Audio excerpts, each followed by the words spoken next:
Medical dramas have captivated the American audience for a very long time. Let me repeat, a very long time. We, for some reason, are fascinated with watching doctors perform their daily tasks of seeing patients in difficult situations.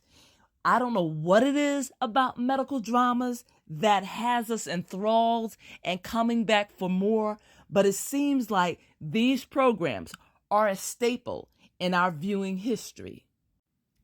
Since the airing of one of the first television series called City Hospital, which aired in 1951 to 1953, we have been watching medicine, we have been following the lives of doctors and patients, and we have been learning about compassion and about science and about different medical techniques and procedures.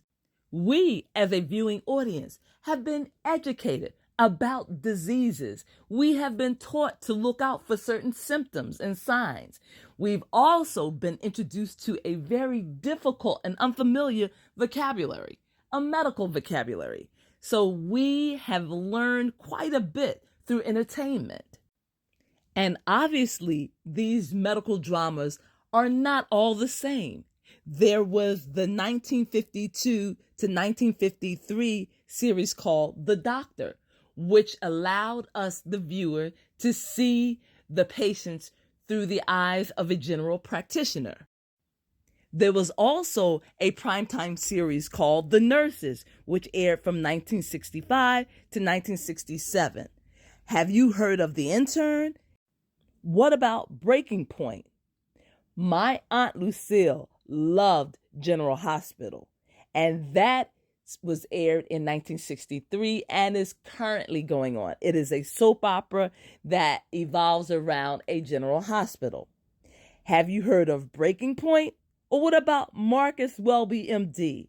There are so many medical dramas out there, from the past to the current. How many of you out there are fans of ER, or The Good Doctor, or Chicago Hope? What about Monday Mornings or Do No Harm?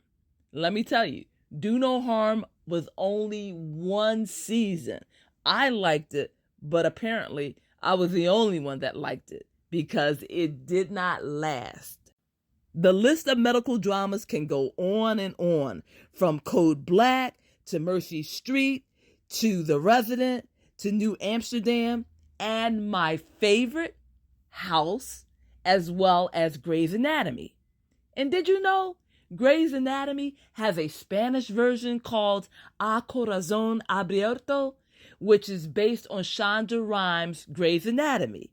So, if you are learning Spanish and you want to see Grey's Anatomy in another language with different actors and a different take on it, check it out. The purpose of this video is to help those of you out there who want to write medical romances but are not sure where to begin, how to start. I was in a similar situation when I wrote my first medical romance. So what did I do? I went to the experts. I went to harlequinromance.com and I looked up the requirements for medical romances. I looked at the editor's suggestions of what to consider, of what to do before writing my first medical drama. And some of their advice was as follows. Look at your favorite medical drama. Critique it. See what you like about it and why you like it. And study different series. Also, look at the different careers in the medical field. You don't always have to write about doctors or nurses. You can write about therapists. You can write about psychologists. You can write about neurosurgeons. You can write about dietitians. The vast array of professions available to you is numerous. Harlequin Romance also suggested that you look at locale. Does your story take place in the big city? Does it take place in the country? Is it within the United States or is it outside of the states? that can make a big difference in the telling of your story. I would add also, what type of medicine are you covering? Is it pediatrics? Is it gynecology? Is it dentistry? What about podiatry? There is a huge range that you can choose from. There are so many medical fields that you can venture into. For me, when I wrote Unscrubbed, my first medical romance, it was set in a laboratory in a hospital, the central lab, which is where I work. And the main character, was a young technician who wants to become a doctor. And it shows her struggles and trials in getting into medical school. She also has a sleeping disorder. It's a modern day retelling of Sleeping Beauty. So definitely check it out. My second book is entitled Scrubbalicious, and this is available in paperback, ebook, and audiobook, and it has a wonderful rating. This particular story is about a female cardiothoracic surgeon who is African American and her Mexican friend who's a pulmonary surgeon. And also we have a midget from down south, or maybe I should say a little person. That would be politically correct. And she is a plastic surgeon, and she is also a hoot. You will love her. So check out my medical series and let me know what you think.